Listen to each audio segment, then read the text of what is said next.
Miss has always been known for defense with football. And of the defense, it seems like the linebacking core has kind of carried that torch more than any other position. So we've got some great guys on today to ever do it. There's some guys that are great linebackers that are not on this pod. Couldn't fit everybody on here, okay? So we got 4 of the best guys that we know that we grew up watching, just to kind of get their thoughts on their time at USM and what they're doing these days. So Shane, I'll kick it to you. You can introduce these guys. Yeah, absolutely. This will be a whole lot of fun because you guys get to listen to me and Jamie and Jason get whiskey drunk. Well, me get whiskey drunk and just talk on a weekly basis during the football season. But it'll be a real treat to hear these 4 guys that we've got for you tonight. Really looking forward to it. Starting off with a guy that played linebacker back in the late 90s, signed as a free agent with the Arizona Cardinals, 2009 Southern Miss M Club Hall of Fame inductee, first team All-Conference USA in 96 and 97, career stats of 406 tackles, 46 tackles for a loss, 7 sacks, 3 interceptions. Friend of the pod, Marchant Kenney. Thank you for having us. This is exciting times. There's some good folks on this podcast. Yeah, absolutely, man. This is gonna be a whole lot of fun. Moving to our next guy here, we were just talking before we got started, and to be such an absolute Southern Miss legend, just stories and legends about this guy float around that I love to hear. We'll have to see if any of those are true here in the next little while, but. We also need somebody at Southern Miss to step it up, because this legend of the black and gold stats were almost impossible to find online. Also an NFL player for a number of years, drafted in the 3rd round of the 2000 NFL draft, Mr. T.J. Slaughter. Pleasure to have y'all. Great to be here. Thank you very much for joining us. It's awesome to have you on here. Next up for us tonight, selected in the 5th round of the 2004 NFL draft by the Vikings, first team Conference USA in 2002 and 2003, Conference USA Defensive Player of the Year in 2003, won the Connerly Trophy as the best collegiate player in the state of Mississippi in 2002, a mind-blowing 526 career tackles, 18 and a half stats. Rod, I know I'm cheating you out of some interceptions there too, but we need to get some info. Mr. Rod Davis. Man, appreciate for having me. Man, I stopped the run. I ain't worried about no pass. Well, you seem to have done it very well, sir. Again, we were chatting before this, and 526 tackles is just absolutely nuts. Last but not least, drafted in the 4th round of the 2009 NFL draft by the Tennessee Titans, 2006 Conference USA All-Freshman team member, first team Conference USA in 2007 and 2008, Conference USA Defensive Player of the Year in 2008, career stats of not quite crazy. We're not quadrupling Rod's stats there. Career stats of 208 tackles, 32 tackles for a loss, 7.5 sacks, and 1 interception. Golden Eagle great Gerald McRath. And as I'm introducing Gerald McRath, it looks like we dropped him there for a second. So when Gerald's able to join back on the call, he'll jump back in with us as well. But a crazy list of accolades there, gentlemen. Anybody that is a fan of the Golden Eagles knows these 4 names, and really looking forward to talking with you guys tonight.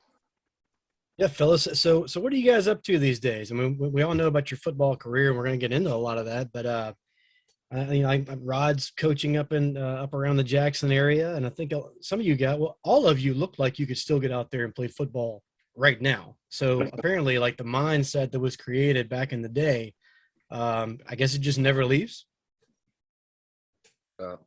I know better. This will be my 4th year the head football coach at Florence High School. And, I try to get out there and run around with those guys. But, man, I'm a 1 rep max guy, and that's it. I get out there for 1 rep, and I give them all they can have. But after that, it's pretty much a wrap. But this will be my 4th year at Florence, and it'll be my 8th year coaching high school football. So, man, that's where I've been this summer, and that's where I'm just coming from. Yeah, but I'll chime in. I've been in medical sales for like 15 years, it seems now. For the past 3 years, I've been with a company called Siemens and selling their mobile C-arms, their imaging equipment, and I'm a manager for them, cover 4 states. So, but seems all I know is sales. It's all I've done the past 15, 20 years. You would be with somebody named Seaman. With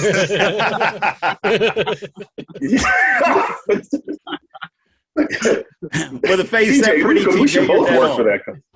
What's that? We should both work for that company, TJ, considering our stories back in the day. I was wondering if I should jump in on that one when Marchant said it, and I'm like only a half a beer in right now, so I was gonna let it slide. But TJ, Okay, well, I work for Siemens. Okay, great company. What about you, TJ? What's going on these days? Well, right now I'm just trying to heal my body. When I got done playing and stuff, I started getting into acting and stuff like that, and I got my broker's license in real estate. But then I couldn't remember stuff as good as I used to could and stuff like that, and pain and stuff. But now I'm just trying to heal myself and then see what I want to do. But I still have some acting things going on, and I still do real estate. But right now I'm just taking a break and just working on me. Awesome. You're right, brother. What's that? Nah, I was saying, man, make sure you take care of yourself, man. That's what, hey, you only got one body, one mind, man, and that's, you know, as a football coach, and that's what I tell my parents. Just, I wouldn't have my kids out here playing. I don't know if I can have my kids playing in the same football that we played in. Just knowing the amount of the contact, the physical that my body feels now, and you talked about the memory, and man, it is a realistic thing, man. I done been tested several times, and it all come back negative, but it is a short-term, long-term thing that, man, I gotta really focus, and sometimes really write it down for me to remember stuff. So, man, make sure you take care of yourself, man. And I'm gonna get you because I had your number, then I got a new phone, and I think we got a display, but I'm gonna get your number before we get off here, T. All right, bro. I got Marchant at the game the last week. I mean, when was the baseball? I think what I'm saying, my thing. So Good deal. And Gerald is trying to come back in right now, I think. So he'll join us in just a minute. But also, so each of you, we're kind of big man on campus when you're here. And but whenever I do these podcasts individually, I like to kind of hear about the recruiting process and what you went through, how many teams were after you out of high school, what was that like, and then ultimately, what was it like, man? What was it like running out of that tunnel at the Rock, touching the monument right there, running out with the smoke, and more importantly, seeing a packed house at the Rock, and then going out and kicking ass like you guys did, man? I just must have been. I know what it felt like for me in the stands, but you guys are kind of our heroes, and here you are. So I want you to try to pump that into my veins, man. What did that feel like to all of you? I guess we can start off with you, Rod. Did you say me? Did you say me? Mm-hmm. Man, I tell you this, and I ain't find out till a little while ago, man, the name, when I got to Southern Miss, TJ Slaughter was my big brother. Coach and them had hold on, why I said leaving meeting? Why is it doing? Hold on. I don't want to leave meeting. Did I hit the wrong button? Can you guys hear me? Yeah, you're good. Yeah, you're good, man. Yeah. TJ was my big brother, and looked up to him, man. His dang eyes, man, the son of a gun, controlled the huddle, controlled the team. It was something that I wanted to live up to. But then, TJ graduated, and the big thing, and Marchant played a part of this because he used to come and interview, who's going to replace TJ? Who's going to replace TJ? And by the end of it, you know what I'm saying, I got tired of goddamn TJ. So TJ Slaughter was my biggest motivation ever at Southern Miss, because all anybody asked was who's going to replace this guy. And at the point, I was ready, like, if he was just the ordinary cat, I would have found that son of a gun and fought him. But I knew, you know what I'm saying, being my big brother, I said I didn't want that battle with him, but man, it was just that, man, the tradition that those guys had, man, with Marchant and then TJ. I just wanted to live up to it, and then, and that's what I think we done lost in the thing. Those guys not trying to live up to what the Marchants and the TJs and all of us built. I remember getting the Southern Miss, man. All I thought about with Marchant, I'm like, damn, that's the dopest picture ever. Where they picking up, he's blocking that, man. And some stuff live forever.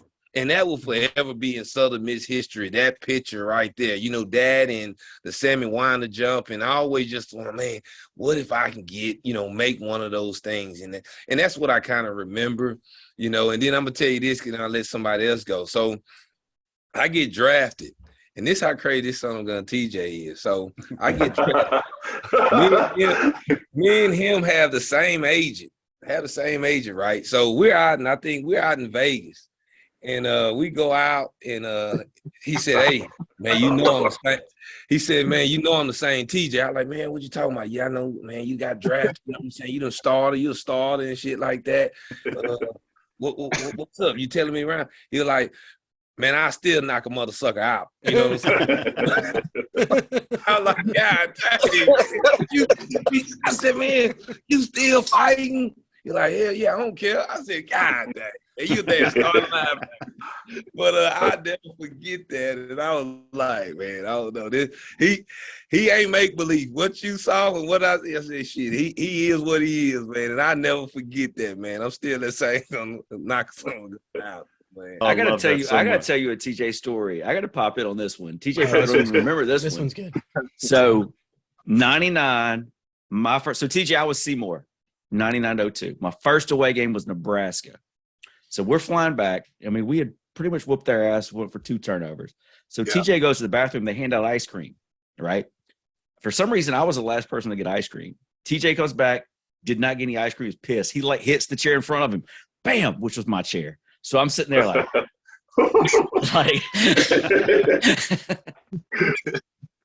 and angrier than usual, TJ Slaughter behind you. Angry, he didn't get his ice cream, and I got the last ice cream. So that's awesome.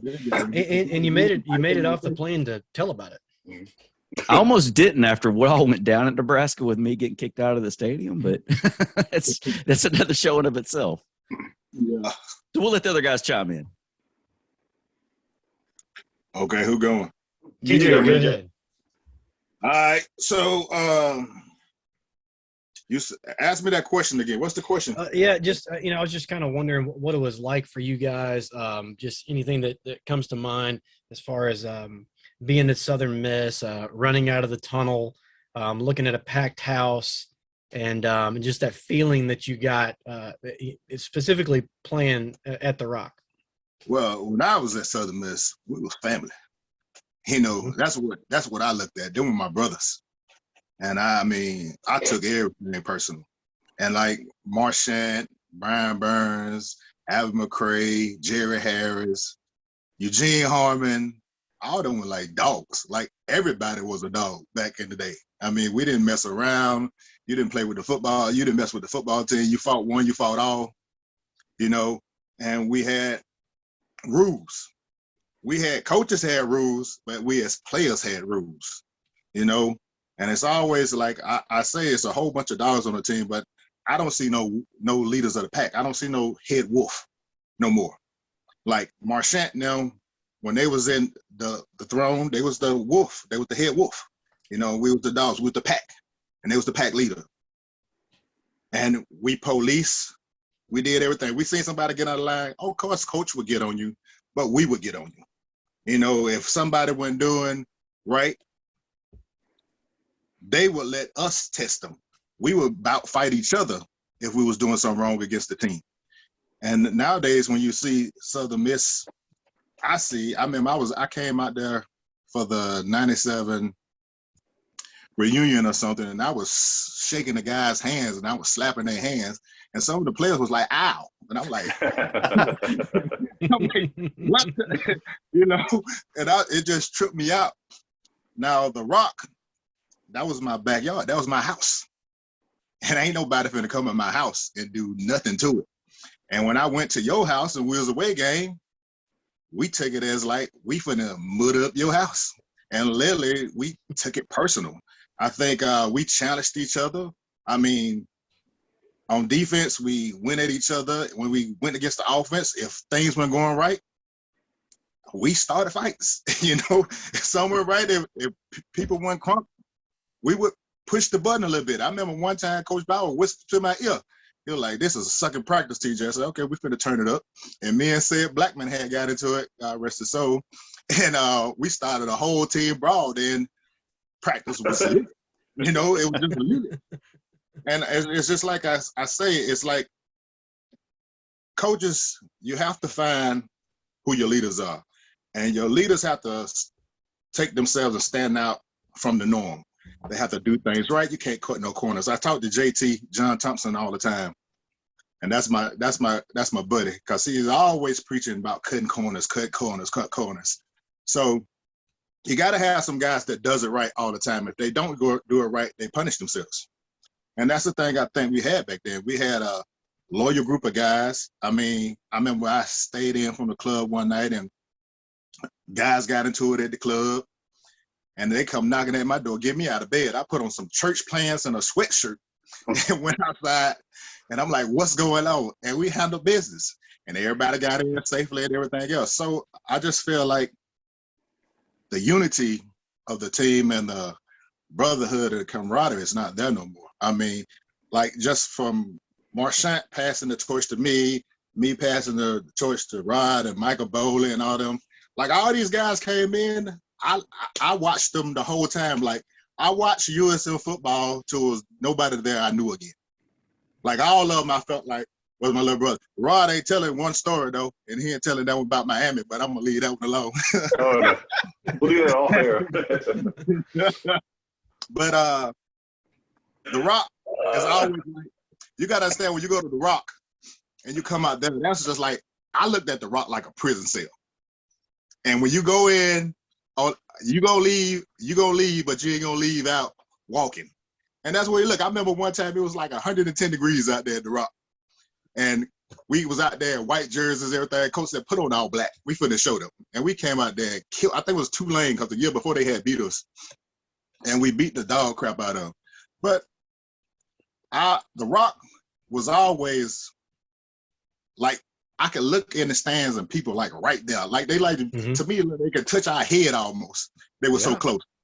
And I always got a good vibe and a good feeling. Like when I walked into the Rock, it was like, okay, it's showtime. It's my house. Right. And, you made a few great points right there. It's tough to unpack you just said, but you mentioned words like family and leaders and like the leader of the pack. And you even said Bauer's name. All three of you guys played for Coach Bauer. I don't think Gerald's back on Gerald's with back. us yet. Yeah, Is Gerald back? Yep. Okay, well, great. Well, Gerald, you can chime in on this too. So you are all Bauer guys. I think, Gerald, you played a little bit with under Fedora, maybe your last year, but we'll start with you, Gerald, if you're there. Yeah, I'm here. Yeah, just talk a little about Bauer, man. Like, what was it like? I mean, he's a living legend. Was just the face of not only Southern Miss football, but he was kind of the face of the underdog nationally. I thought he was the face of USM totally, and you guys all play for him. So, you have any stories about Coach Bauer or your feelings towards playing for him? Oh man, just want to be real, and man, it's just funny to listen to all these guys from the different decades, and I just want to let you guys know ahead of time, man, everything that you guys did, it did resonate with the guys that still was coming through Southern Miss. And I just want to let you guys know, TJ, never got a chance to meet you personally, but the stories, I mean, and that's one of the things when you leave, I think as all of us, when you leave, you remember your times. And you always wondered, just kind of even like parents, you always wonder, man, are my kids doing what I'm teaching them, or are they remembering the things, the examples that I'm showing you? And I just want to just confirm that from all three of you guys that everything you guys did, it came my way. Because I think I'm the youngest one here. And You guys may not know me from Adams, but you know, I came to Southern Miss with that same mindset that, man, I can go to SEC, but if you're gonna be the best, then go somewhere where everybody else is calling you an underdog and then proven wrong. You know, I've always been undersized. You know, I've always been picked on and bullied. Football was my way out. You know what I'm saying? Mm-hmm. Football was my love. Southern Miss was a place you come and you hit somebody in the mouth and folks cheer. I ain't never been at a place like that. You know, I was going to Auburn. They was going crazy for Cadillac, Ronnie Brown and them. I came down there, Southern Miss. They was playing South Florida. Rod done blocked the field goal. He done blocked the field goal and got up and just. I mean, I think you decapitated the holder. I don't even know what happened, but that place was going nuts. I ain't never seen a place go nuts for the defense. And I said, man, I got to be a part of that. Jeff Bauer. And just speaking, you know, everybody's talking about Southern Miss this, and man, if you know your history, Southern Miss has been beating Ole Miss and Mississippi State for a long time now. Bowers is one of those lifetime coaches. When you talk about a Petrino, or you talk about a Jim a Fisher, or you talk about a Saban, that's legacy. Mm-hmm. You're talking about a Philip Former. You're talking about a guy coached over 20 years and talking about winning consecutive winning seasons. And Bauer, and I mean, Southern Miss ain't gonna play no slaps. We ain't gonna play no slaps. So I mean, Bowers was one of those guys. They don't make it. They don't make them like him no more. They don't make them like him Right. no more. He brought guys in. He developed guys. Not only did he develop them as football players, one of the things that I know just as being a coach in my coaching career, man, he developed guys as men. Mm-hmm. I'm talking about the things that I want to instill in my kids. They don't make them like that no more. It was about winning, but at the same time, it was a right way to win and a wrong way to win. You don't win, you know what I mean? If you're gonna win, you're gonna do the right stuff. The little things. You're going to make sure you go into class. You're going to make sure you in on time. You're going to make sure you don't cut no corners. You know what I mean? Like, and that accountability, like I'm just being real. Like, I made it in the league because I had that type of structure. I got to the league and I got there and I was groomed. I was groomed how to be a professional. Everything we did at Southern Miss was professional, first class. We might not have had the first class resources, but we carried ourselves first class. You the last person on the bus, you late. You 5 minutes early, and you the last one walking, you late. Bauer time, yeah. You know what I'm saying? Yeah. Like real talk. You sitting there in the meeting room and it's game time and you talking, oh, okay, then bet. Nah, it's locked in. Y'all know what I'm talking about when you in that film room and they be like, tag, combo, ready to break. And the whole room break, and then the film, and who got this and who got that. Come on now. Yeah. Coaches don't do that, guys. Coaches don't do that, and y'all know coaches don't do that. And to have Bowers do that in a time period of that, man, that's special. That's special. No doubt. Hey, Marchant, jump in here. With Yeah. Me Bauer personally, stuff. I mean, I could go on and on about Coach Bauer, what he means to me. I mean, you guys know my history, my story was well publicized while I was in college. Parents, mom, suicide when I was 8, dad dies in prison when I'm 12. So I'm raising a boys' home through my high school years. I got this big old chip on my shoulder, me against the world mentality. Football was definitely my avenue out. And, I had a couple offers, D1 offers, and wound up being Texas Tech and Southern Miss. And man, Southern Miss just hit home. It was this middle of the SEC country, us against the world mentality. The Black Attack is what it was called back then, not just the Nasty Bunch. I mean, we had a whole theme going back then. And then, Bauer, to me, I needed a father figure. There's no doubt about that in my life. And John Thompson was definitely that guy, but Coach Bauer was definitely the head of the family. And, so just like TJ said, like these guys are saying, I mean, it's like a family atmosphere, man. And, those guys took me under their wing, groomed me as a man, which was most important. The football thing is great and all that, but Bauer groomed me into a man. And then obviously TJ knows my senior year, TJ's sophomore year, Coach Bauer's daughter is passing the week of the Nevada game. And, you talk about rally for a guy who's been there for you forever and will do anything for you. And he still coached that game. And, because he just had a job to do, and he knew that's what he needed to do. So he was already, high level father figure in my life. But after that week with his daughter, what he dealt with, we came out dressed in all black, and you talk about a nasty defense that week. Definitely to do something good for Coach Bauer. But that alone, what he went through that my senior year, and still, we won the Liberty Bowl, and he's hugging his daughter walking off the field, and that was just a special moment. And a lot of that was for Coach Bauer, not just for us, and really directed at him and everything he did. So yeah, he was, for some guys, really a big time father figure, that's for sure. Wow, Marchant. See, I knew that happened, but I didn't know that happened during the season. Yeah, week in Nevada, man, and we came out dressed in all black for the game, and it was an attitude that week, man. We got to rally around Coach Bauer, and he coached still that week, man. That was a rough time for us, because she was my little Eagle buddy back then and stuff, and she little girl around, and I'd known her for years, and wow, man, that was a rough week, man. For him to still coach. Like my little sister. Yeah, I mean, that's what I'm saying. The Bauer family was like, they were family to us, man. Yeah. Sure, they were kind of like royalty. Yeah, you guys kind of fit into that too. I mean, when I see Lee Roberts still walking around campus, and it's weird. I mean, like now I feel like Marchant's like one of our friends. And to us, it's just like I couldn't believe it. It's one of my heroes. So it's cool. It's great getting to see all you guys in one spot like this. Let me ask you this. Did you guys have any one person that you patterned your game after? I mean, some of you have mentioned, I think Gerald was talking about Rod, and maybe it did just kind of bleed over. But like when you were growing up as a kid before you got to college, is there anybody you wanted to play just like? We'll start off with TJ. Oh, TJ, okay, yeah. Yeah. Who? Me? Yeah. Just anybody that you patterned after growing up as a kid. Who was your idol? So let me just tell you a little bit. I'm gonna be quick though. I grew up real angry, a lot. So I don't want to bring up my parents too much, because I don't want them to feel bad, because my mom's still alive. So some stuff that touches her in a certain way.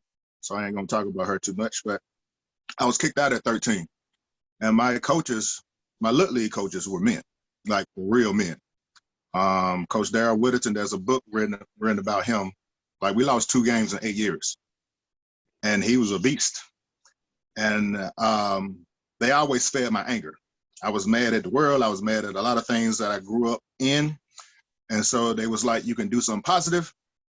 It's easy to go out and join a gang. It's easy to go get messed up. It's easy to go do drugs or get girls pregnant and all like this.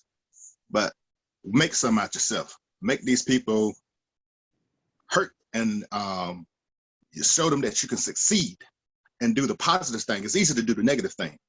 So I took it as a challenge. When I came to Southern Miss, I thought I was going to Alabama. 2 days before, I think 2 days before signing day, the NCAA took away 14-day scholarships. And they recruited 9 linebackers a year before me. And then I talked to Jeff Bauer, and I was like, it was close to home.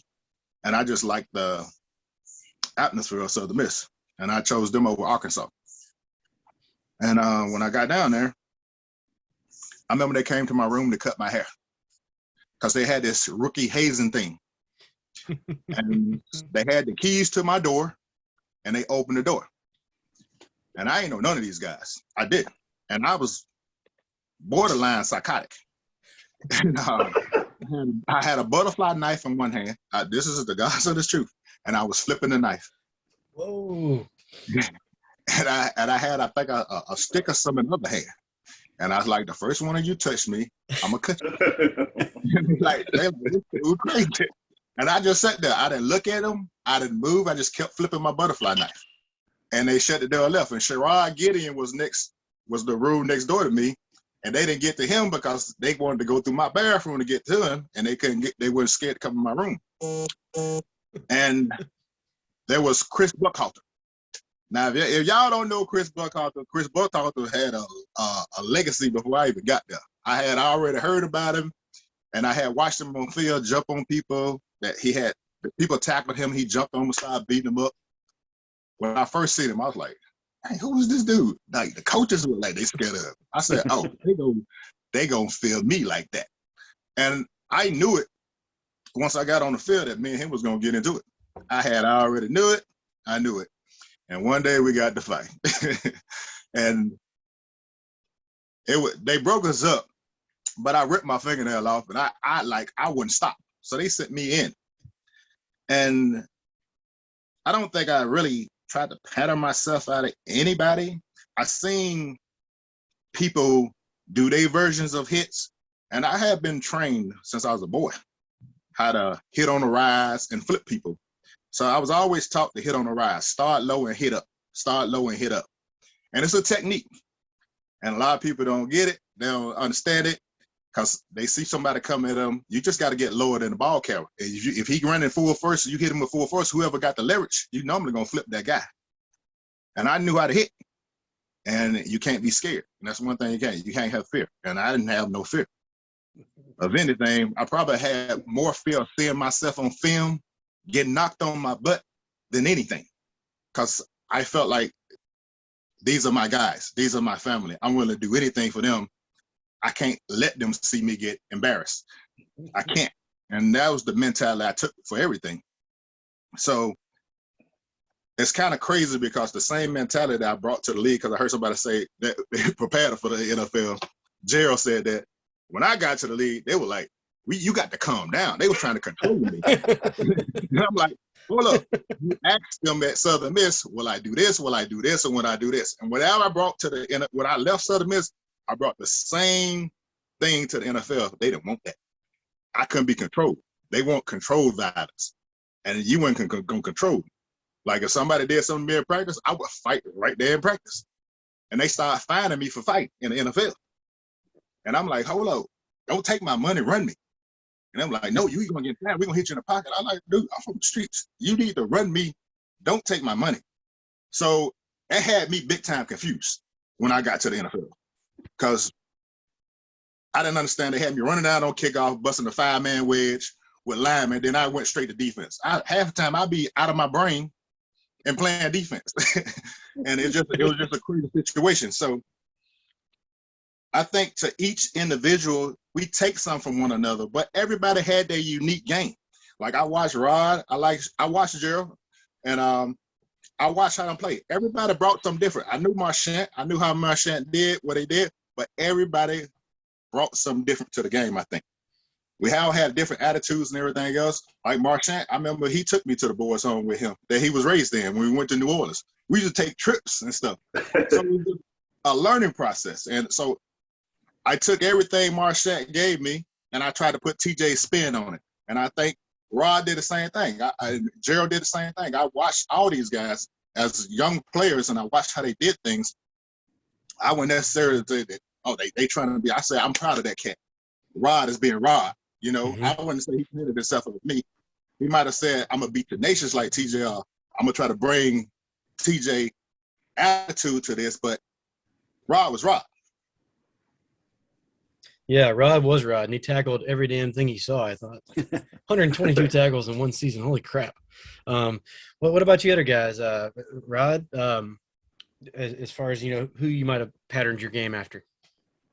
Well, I guess, you know, growing up, man, it was me, you know, I was a basketball player. I thought I was a basketball player. And then so I really didn't, you know, my high school year, my first 2 years in high school, I started corner and safety.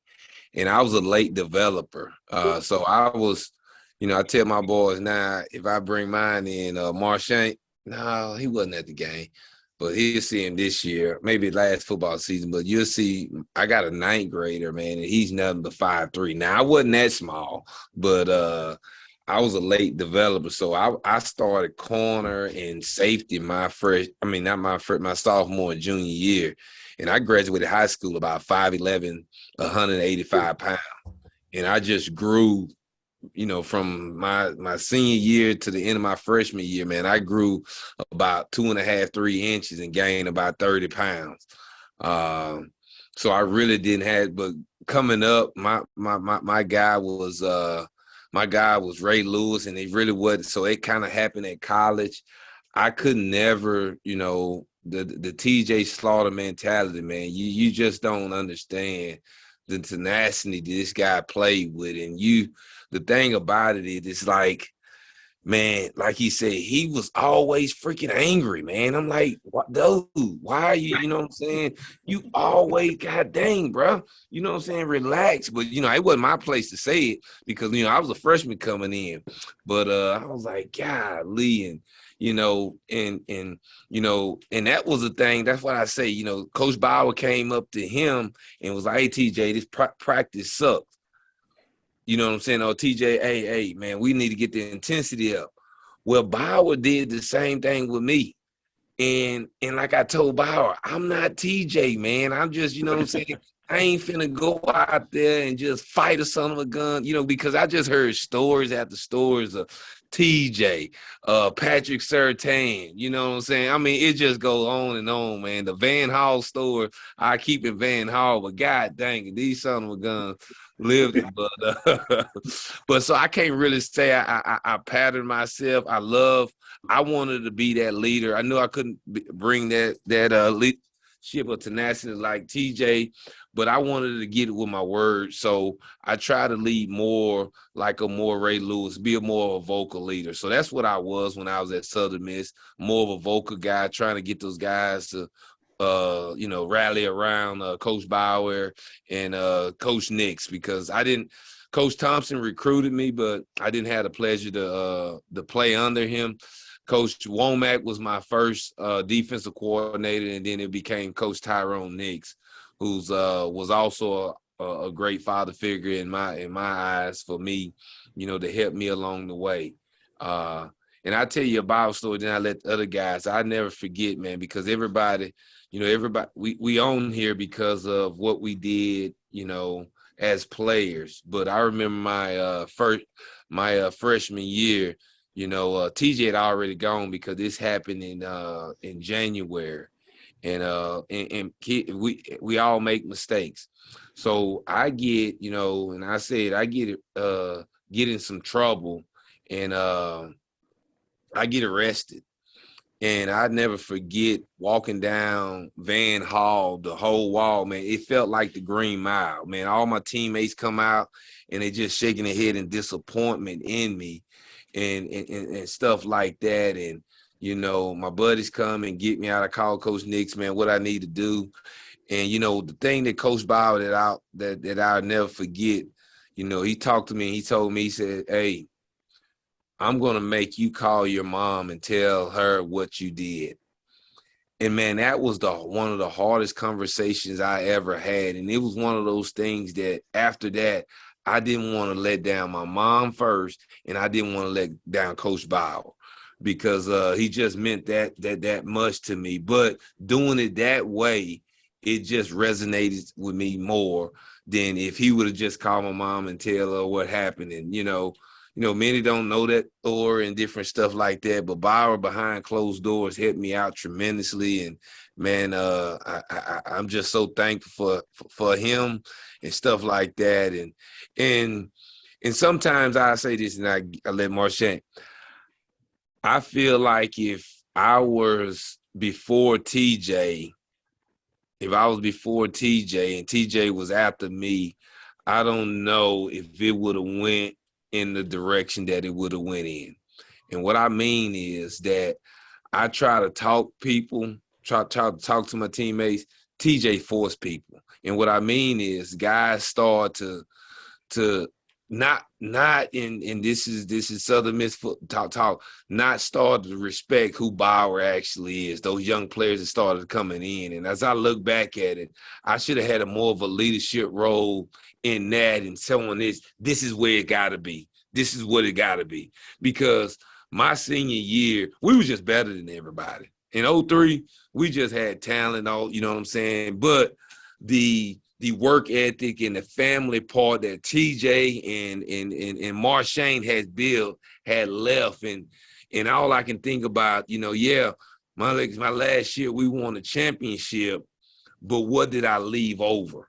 And I don't think I left enough leadership qualities to those groups behind, because what happened, the talent levels kind of fell off compared to where we was at my year. And that haunts me, because I knew I could have left McRath and those guys a better situation than what I came into. I came in a whole lot better situation than McRath and them did, because I think it started on that tail end toward that part. But that's my time. I'm sorry. Yeah, That was Great, good, man. No, thanks for You sharing. brought up 2003, and that always makes me smile, because that 2003 TCU game in the Rock is still the loudest college football game I've ever been to. I was front row of the student section, and I've been all over the Southeast watching the Golden Eagles play football, and nothing has been louder than that night. I mean, you can feel the pressure of the crowd noise on your eardrums. That was so much fun. But yeah. Yeah, Rod, if there's one thing I'm jealous of you, it's playing in that game at the Rock, man. When they came and tore down the goalpost, man, you could just feel it through the TV. I couldn't be there, but golly. Yeah. But, Hey, man. Jason, what's that? That was nuts. But I say this, what really made me like, man, I made the right decision, is when TJ and them went to Nebraska. We didn't win, but when they walked off the field and Nebraska gave them a standing ovation, man, how well they played, man, I was like, wow, that was awesome. I was like a fan. I wanted to go. I think I ended up going one of the people that when they flew back in was waiting there cheering on, man, like I was just a kid, you know what I'm saying? That resonated, like, wow, this is what it's about. This is what it's about. What you got, B? Yeah, Jason, kind of getting that topic with I'm a New Orleans guy, born and raised. So I was raised on 80 Saints football at the Dome Patrol, man. I was blessed to be at games with Ricky Jackson, Vaughn Johnson, Sam Mills, and Pat Swilling. So all four of those guys together kind of molded into one with the greatest poster of all time, with them with the shades on, with the Jeep behind them, with the Supernova behind them. Remember that? So I definitely, the Dome Patrol was somebody I always looked up to and always wanted to be like those guys. And what's funny to kind of give TJ even more props. I mean, you can't beef up TJ Slaughter enough. So TJ's a sophomore, when I got there, and I was pretty aggressive. I was an angry guy. There's no doubt about that. But I was like, man, how do I get the intensity of TJ Slaughter, man? It was just like, man, TJ, you made us up our game all the time. And I witnessed the Chris Buckhalter fight. I saw it. And it's still the greatest football fight I've ever seen in my life. You two going at it. It was like, all right, nobody's messing with TJ. He put his stamp of approval on everybody there. But no, you helped me up my game, TJ, a lot, man. I mean, your intensity was just through the roof. I'm pretty nervous here, listening to you guys talk about it and staring at TJ's green eyes. Hey, Gerald, do you want to chime in? Yeah, man. So for me, it would have been Lawrence Taylor growing up, Ken Norton. Man, I love Lawrence Taylor, man. The clotheslining people. And then I guess Derrick Brooks. Derrick Brooks once I got to high school, and then coming into Southern Miss, it was a mixture. Like I came into a good situation. I mean, you had I saw Rod the year before. Then I got a chance to see Michael Bowley. You got Cash. You got Stewart. I mean, then you had Kevin Schooley, Dylan. So I mean, it was linebacker you still. And like I'm saying, like it my true freshman year, I had to have surgery on my shoulder. They went up and beat Nebraska, and you talk about Rob being a fan, man. I was a fan because I didn't have a car, so I couldn't get to the airport to meet them. But man, we was in Bond Hall, man, running up every time they would score, we run up and down the hallway screaming. Oh man. But my game came a little bit from everybody because I never saw a linebacker pass rush like Michael Bowley could. Like he could line up on a guard and he was gonna win every time. Like it was unreal. And then you got Anton, then you had Cash Cash, man, like if he struck you, we would go in practice, and I'll be his tackling dummy. Like I never would want to go with him because like every time he would tackle or he would wrap you up, like your whole body would shake. Like you would feel it. It would hurt. And then you had Nathan, who was just a savvy vet. Like he just knew the nuances of how to make the play. So I mean, my game was like pretty much catered a little bit around all of them. And then that leadership that you saw Rod, like, I mean, when you got a guy like Ty Nix that running that type of defense, like your Mike is going to have to be the quarterback of the team. Like you got to know what everybody does. And so I tried to mimic a little bit of everybody. Try to, just from the guys that came before me. Because I mean, just being honest, I mean, I love Georgia. I really didn't know a whole lot about Southern Miss coming up until my high school career, when I start actually looking at schools. And so, just looking at the past greats, guys that, was having success. And I mean, like I said, like it was linebacker U. It's always been linebacker U. We got to do, the team's kind of, on the way back up right now. And you guys mentioned passing down information. What would you say to these current Southern Miss football players? And I'll start it off with TJ. It's the attitude. You got to bring attitude. You got to bring something that you're fighting for. Y'all got to figure out what you out here for. What are you trying to do? Like I ask players a lot of times, what's your why? Why are you out here playing football? What do you want to do? Are you out here just to be in a uniform? You out here trying to get a letterman, get a education? Are you out here trying to do it all? I wanted to do it all. I wanted to get my education for free. I wanted to knock the crap out people. And I like celebrate with my teammates. Ain't nothing better than winning. And it's like I tell everybody, is that your brother? Okay, if this is your teammate, how you want to look at him? He's counting on you and you count on him. I ain't never wanted to be a guy to let my partner down. And that's the way I look at it. If I don't do something right, I'm letting you down. If I let this guy get by you and block you and I don't make the tackle, I'm letting you down. I never wanted to look at and see in football, I always tell you the eye in the sky don't lie. Because everything's recorded. And I hated going to the film room and watch me get knocked on my butt. That's like the ultimate disrespect to me. So that's the way I look at it. I would tell these guys, what's their why? Why are you doing it? And if they didn't say the right answer, I kick half of them out of there. I get some real, if I had to play with 22 players that was real and that's gonna fight, and somebody else come on, I'll test them. Like I'm gonna tell you a story about Coach Nix. Coach Nix brought Brian Bell in. Brian Bell was a JUCO linebacker that was like one of the tops in the nation. When he got us the first day on the field in pads, I didn't know who the hell Brian Bell was and that, but I heard his name. They were like, "Oh, Brian Bell come here, Brian the JUCO linebacker." Like, I don't give a fuck who Brian Bell. This is my linebacker. So we got on the field. He said, "There go T.J. Slaughter." B. Bell, there go T.J. Slaughter. What's that shit you was talking? And I was like, "What?" Like, literally, what? Then he was like, "Yeah, you were talking that shit. Like, you could whoop his ass and all this." There he is. Then he said, "Y'all go one-on-one right now. Line up." Now, we two linebackers. Coach Nix put us one-on-one. And we go at it. And I got the best. And then it was a hush-hush. And that's where it is. Sometimes you got to challenge each other. We two linebackers going at each other. I mean, we went straight at it. And when even like, no, it was hidden, then a little bit of fight. And that's where it was. Because it was like, we're going to establish who the real dog right now. And sometimes you got to do that. You got to see what players are going to really sacrifice for you.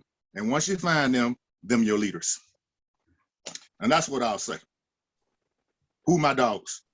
And they can raise their hand. Then I'm going to say, what if he get out of line? What you going to do?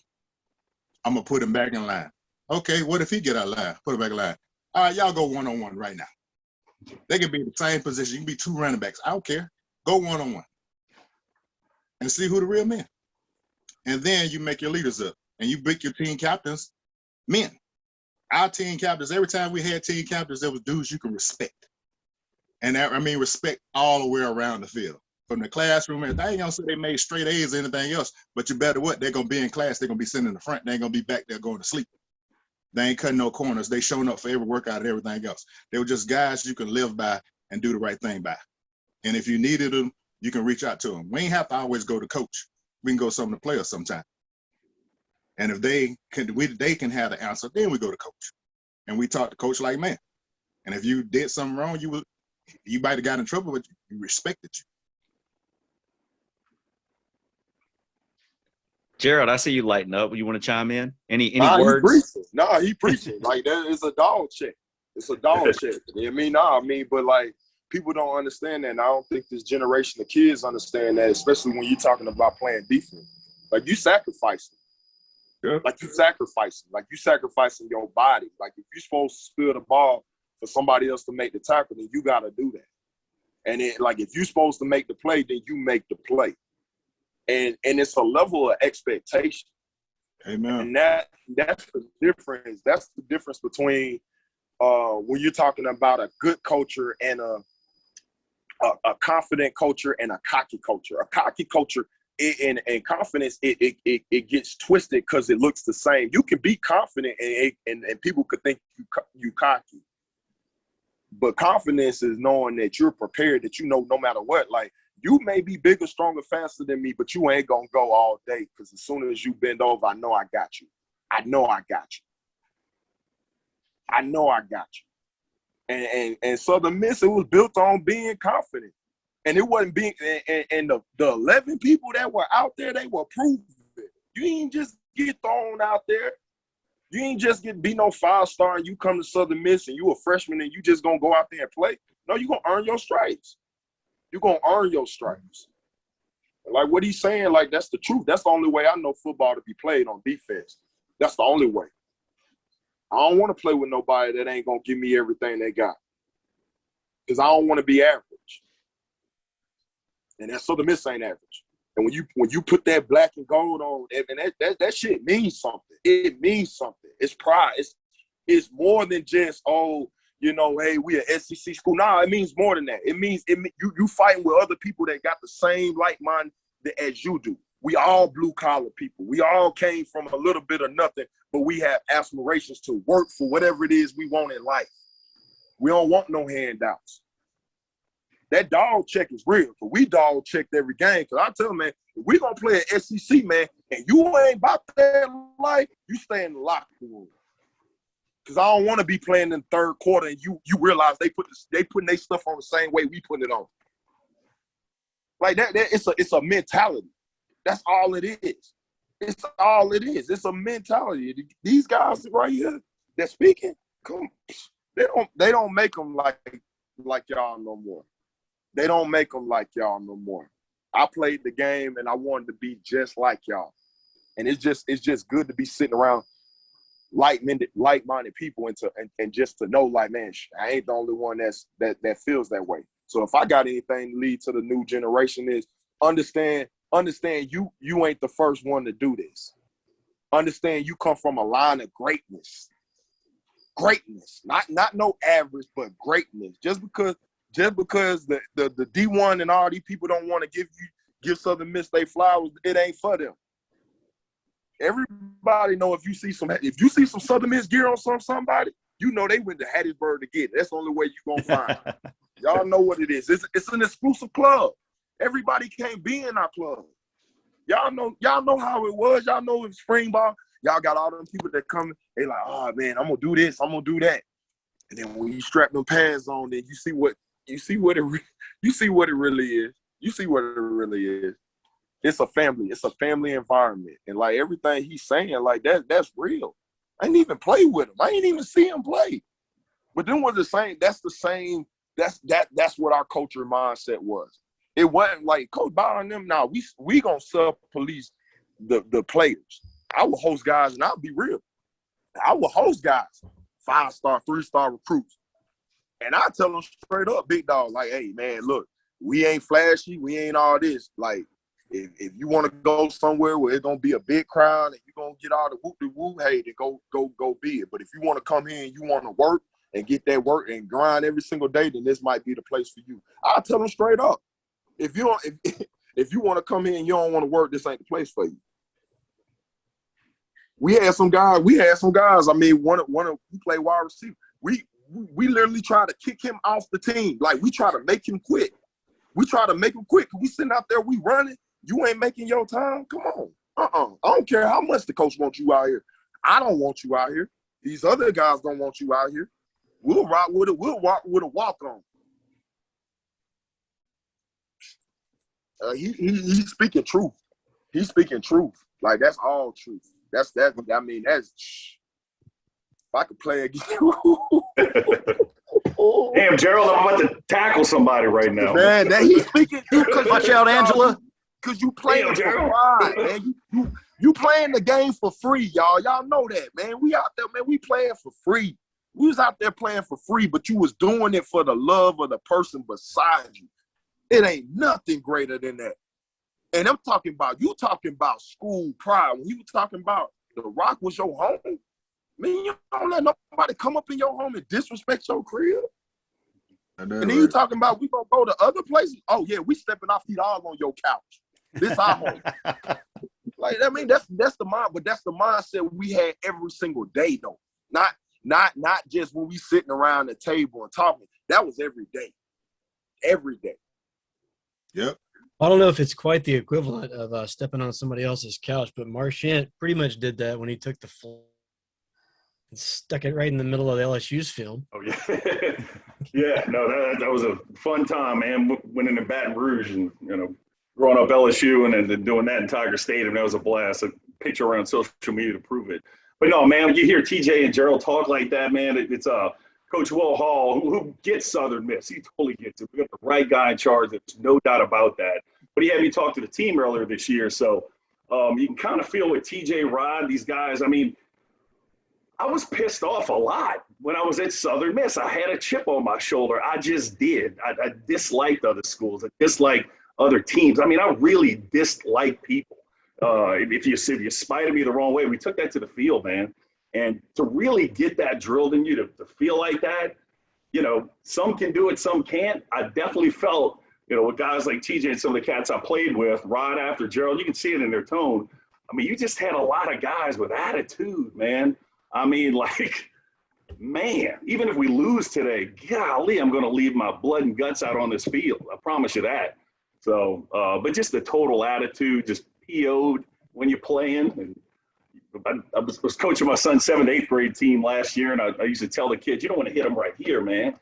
You want to hit through them. You don't want to stop here and hit them. Go through them, man. And that's, things like that, man. Just that kind of intensity on how to play football, and that's what that's what you got to have. And that's Southern Miss to me, man. Just a bunch of angry cats just at the Rock. Can't say what we want to say. Yeah, what we want to man, say. I had the worst mouth, Gerald, man. You can't say what you want to say. I want to spit it all out. But I don't know. I think you guys may misunderestimate how whiskey drunk I get on most of these episodes and what comes out of my mouth. So take a shot. If you want to say something, say it. Man, you can beat my whole – everybody knows I got a bad mouth. We can put a disclaimer on it. Marge will be all right. Hey, but real talk. I got a question for you guys. Was it still that mentality that we gonna see the second string quarterback or the third string quarterback at some point in the game? Was that the mindset going into games? Did y'all have that too? Rod, you want to go with that one? Because we've been talking. Man, yeah. My thing was I really wasn't on the quarterback. I was on running backs. Man. And I just try to punish the fucking running backs each and every day. And I had an opportunity. I was blessed with the opportunity to play with the best running back ever. Lisa, in this, I know I see Sammy Winder every so often up here, you know what I'm saying? But the best running back I know that my eyes are seeing, that's the Baby Bull. And I knew battling him each and every day, I knew I can go out there and do anything to these other backs. So it wasn't a quarterback. It was a dang running back that I was trying to punish, because them quarterbacks are pretty. They want to put hats on and all that shit. You know what I'm saying? I wanted that running back. And we played some good ones. You know, my freshman year, I remember playing LaDainian Thomason in the bowl game. So mine more was that running back more than quarterback.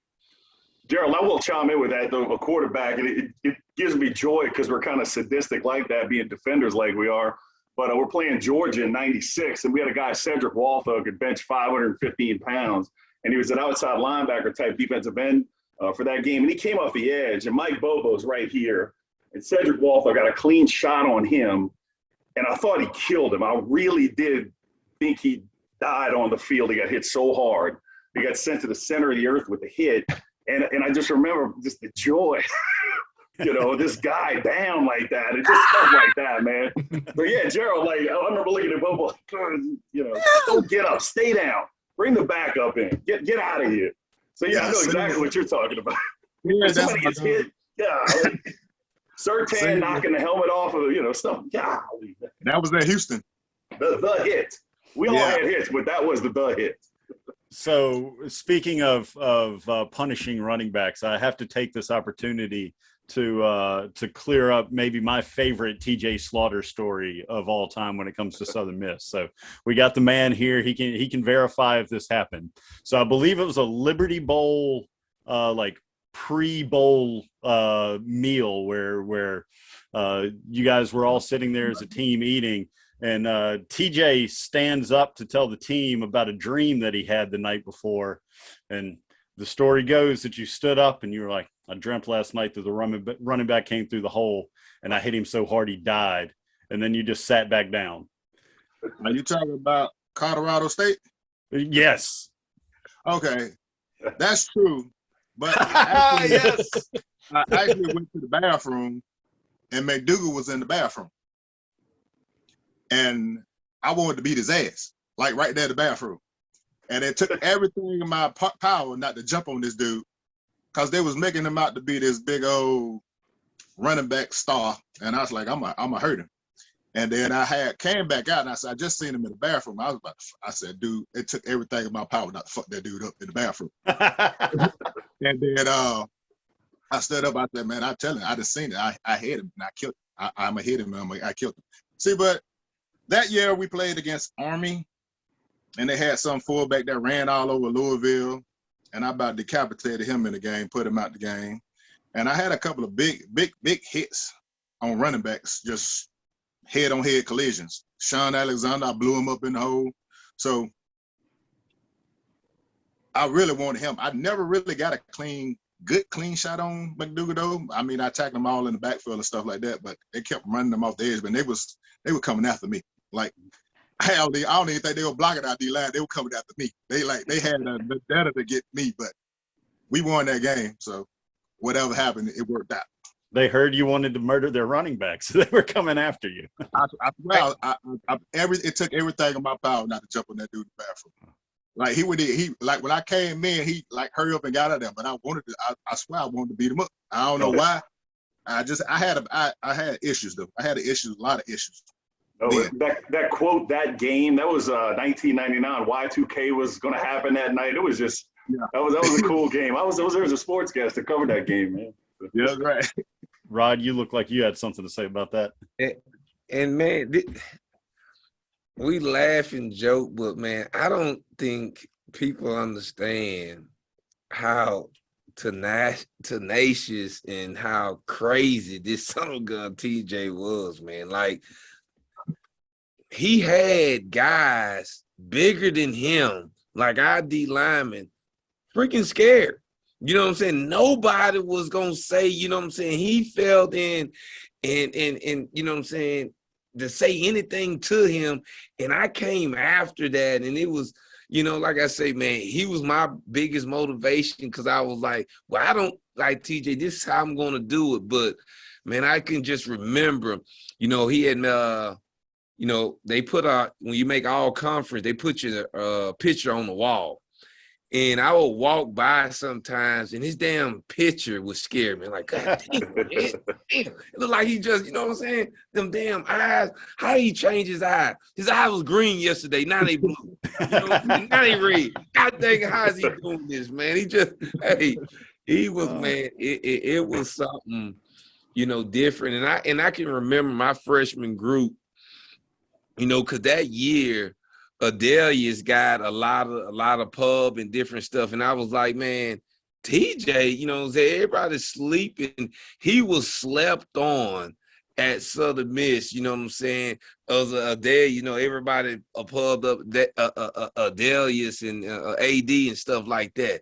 But he was truly the leader. I know in 99, I got there in 99, the leader of that defense, you know what I mean? And stuff like that. And how he led and his tenacity, it was just something that I wanted to live up to and try to work each and every day.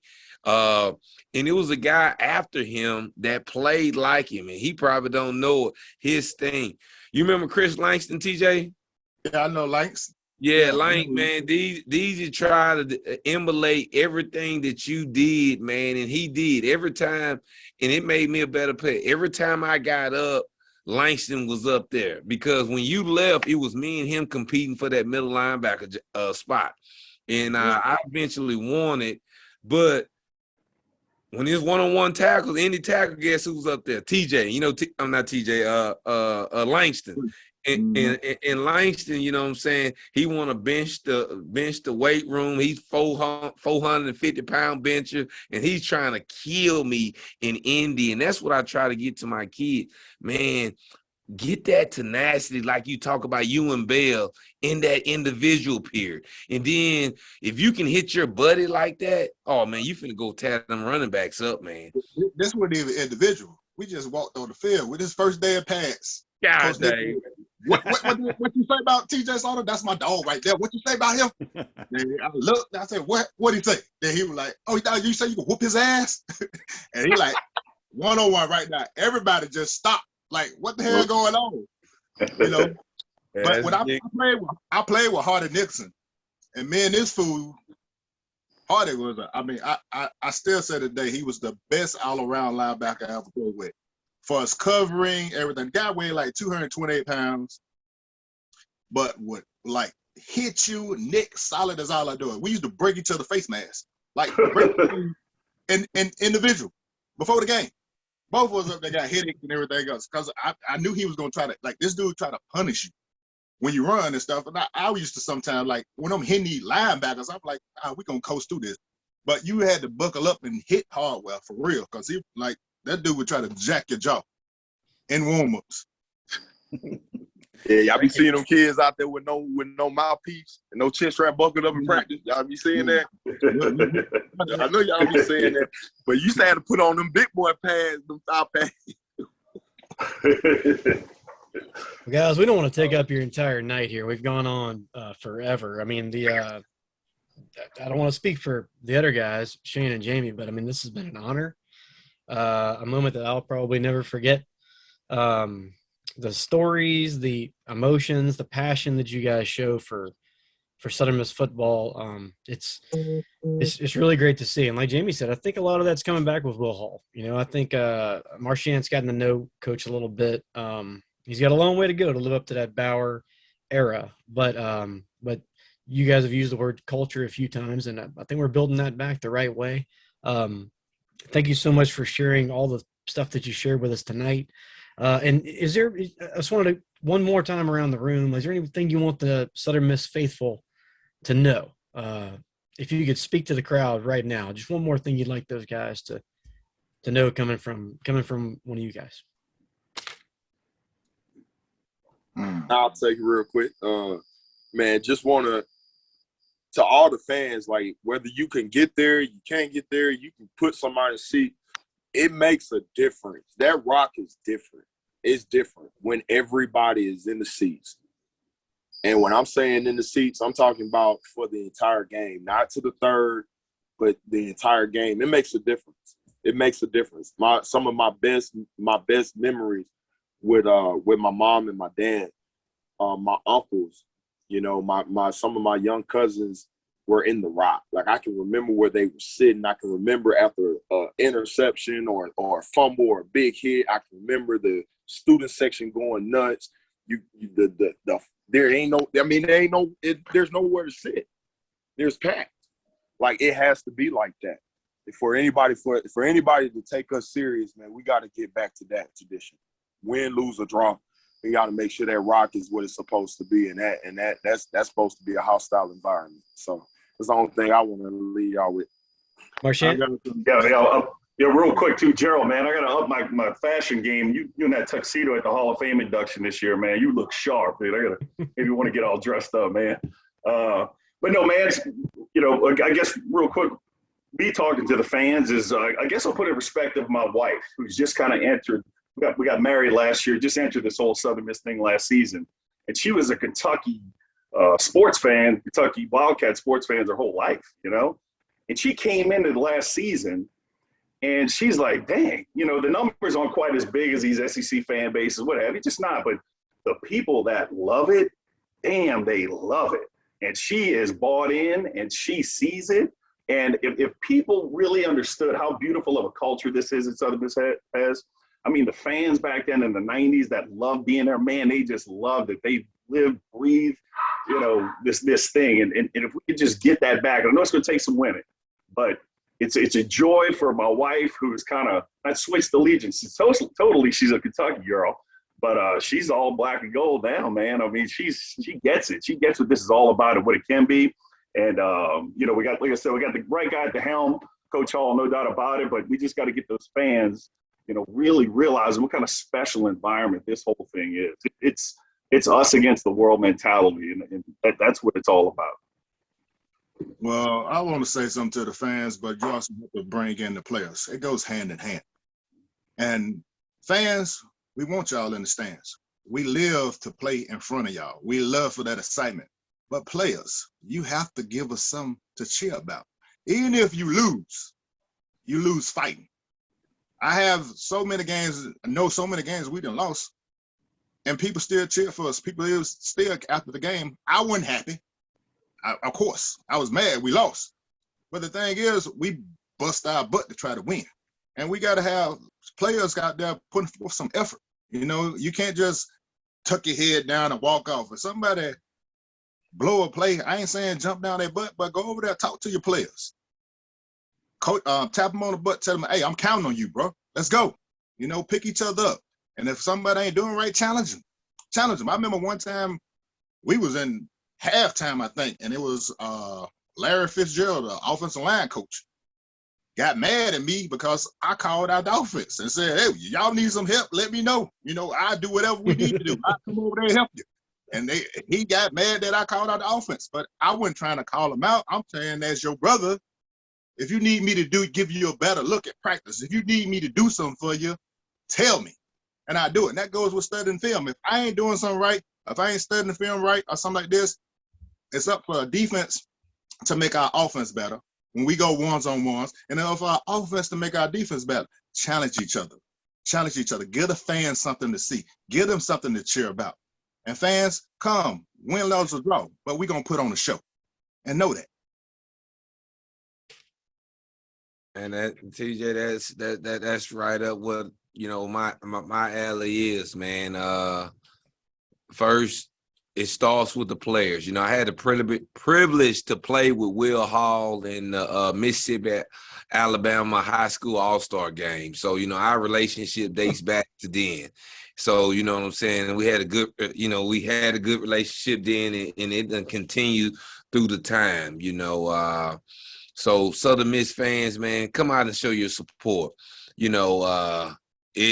This guy's building something that I think is going to be really, really special, that I know is going to be really, really special, because he's building, because he is a Southern Miss, and he is a want-to and a blue-collar guy. And that's what Southern Miss is built on. Not the 3, not the 4, not the 5, not the 6-star, whatever, how many stars it ever is now. It's the blue-collar guys. It's the guys on this thing. It's the TJ. It's the Marchant. It's the myself. It's the Gerald and stuff like that, the Michael Bowleys that build this thing that wasn't heavily recruited, but we came with a freaking chip on our shoulder, a freaking chip on our shoulder that we're going to overcome.